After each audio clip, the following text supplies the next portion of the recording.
Part 1 માં આપણે જોયું કે આપણે એક ફેમિલી સાથે લોયા હતા, મને ટિકિટ લઈ લીધી, અંદર કરી ગયા હતા અને ત્યાં અમારે એક ભાઈ સ્વાગત કર્યું અને ત્યાં તમે જોઈ ઘણી બધી સ્ટેચ્યુ અને ગળી ગયા વિજ્ઞાન પ્રદર્શનમાં અને ત્યાં એક ભાઈ આધુનિક જિંદગીને લગતી માહિતી આપતા હતા કે આપણે આધુનિક જિંદગી હવે કેવી રીતે આવશે અને આ ભાઈ શું કરતા હતા ખબર નહીં, अम्मा बहन पे आ जाऊंगा मैं इनकी। પણ આ ભાઈ સારું પ્રદર્શન લઈને બેઠા હતા। વિજ્ઞાન પ્રદર્શન મેળામાં ઘણું બધું જાણવા લાયક હતું અને અમને ઘણું બધું જાણવા મળ્યું અને ત્યાં દેખાણી મસ્ત મજાની મંદિરની મૂર્તિ જો કે અદ્ભુત હતી અને પછી તમને ભૂખ લાગી લીધા પોપકોર્ન જો કે 30 રૂપિયાના હતા।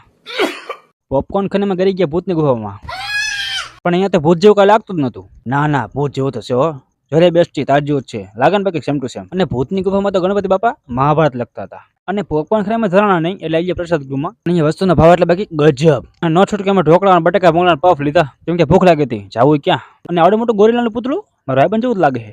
અને થોડાક આગળ હાલ્યા તમે દેખાણા ઢીંગલા જો કે સાચા લાગતા હતા, પછી અમે થોડી એની કાઢી લીધી આણી અને થોડાક ફાડી લીધા ફોટા અને અહીંયા એક કબૂતર ઉભું ઝોલા ખાતું હતું અને મારા ભાઈ કે મારા વાંદરા વિડીયો બનાવવો છે, વિડીયો ઉતારીને ગાડી કઈ ઘર તરફ રવાના।